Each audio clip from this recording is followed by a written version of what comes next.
What's going on, everyone? Welcome back to the show. So you know it's bad when you have a sitting Republican senator saying that they think that Republicans should lose control of the Senate. And I'm going to show you this. This is Senator Tuberville. He's going to be talking about this, and we're going to listen to Harry Enten talk a little bit about the fact that now the prediction market is showing that Democrats are favored to take back control of the Senate. And so we're going to take a look at all of that in this video. But first off, you guys can do me a favor. Please like the video. And if you're watching this video and you want to see more content like this, please consider subscribing to the channel. Okay, so let's just get right over. I'm going to play this clip and then we'll come back. We'll talk a little bit about it. I'll show you the Senate map as well, because I think what we're hearing from the prediction markets as well as some Republican senators is that Republicans are in trouble. And I'll show you why they're in trouble. So let's go ahead and play the clip first, and then we'll get back. Here we go. Tonight, a Republican saying the quiet part out loud, Senator Tommy Tuberville, all but admitting that Republicans don't deserve to stay in control of the Senate. Everything that goes on up here, Benny, is about, oh, we got to get reelected. We got to keep the majority. Well, hell, we ain't done anything in the majority. Should we keep majority? I mean, he asked the question, why should we keep the majority? What the hell have we done with it? Well, it comes after the president said this about his party's chances in the midterms. When somebody gets elected president, that party always loses the midterms. I don't know why. Nobody can explain it. Well, Tommy Tuberville had an explanation in part, but okay, Harry Enten is here to tell us something we don't know. So, Harry, you heard Tommy Tuberville. That was a very honest assessment. That was what he thinks. He said, what the hell have we done? And so we don't deserve it. Okay, if he's going to say that openly, how bad is it?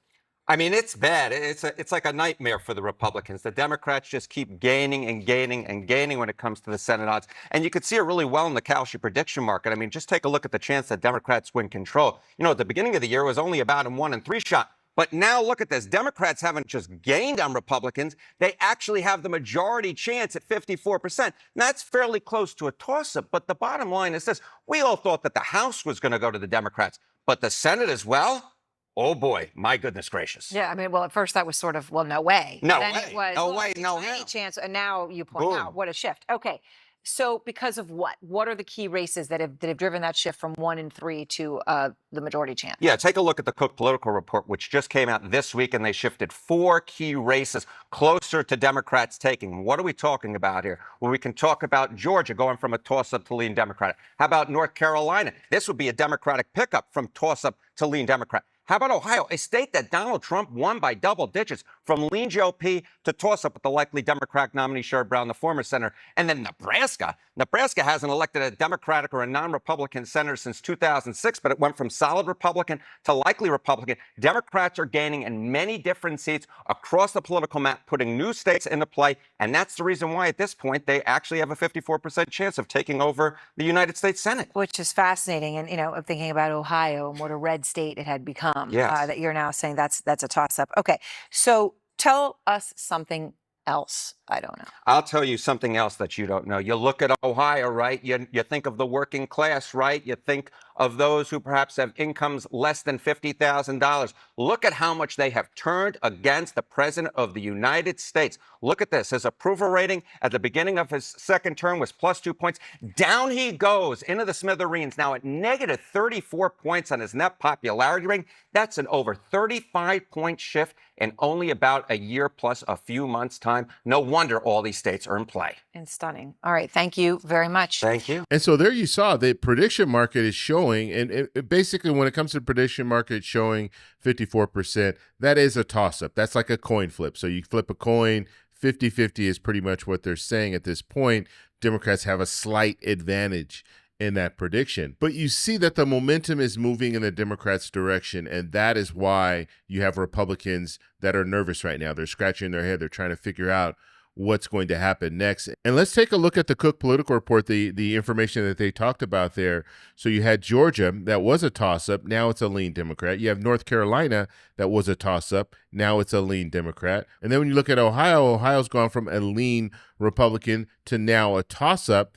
And then Nebraska has gone from a solid Republican to now a likely Republican. And so that is what we're looking at here. Now, just looking at the numbers, you'd have Democrats and independents at 48, Republicans at 51, and then you have one toss-up. Now, we haven't even talked about Maine, which I think Maine will probably, I mean, right now, Maine is a lean Democrat, in my opinion.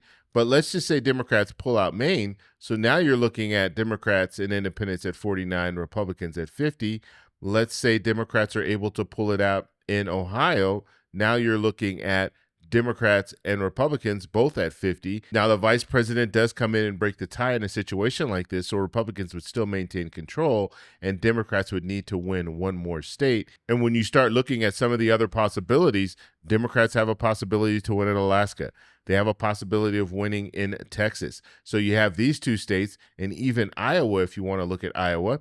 But let's just say Texas or Alaska. So Democrats do have an opportunity. They do have a pathway. I think their best pickup at this point is going to be in Alaska. If Democrats are able to win Alaska, North Carolina, Maine, and Ohio, they will take back control of the Senate. Now, they need to hold states. They need to hold Georgia, they need to hold New Hampshire, and they need to hold Michigan in order for this all to happen.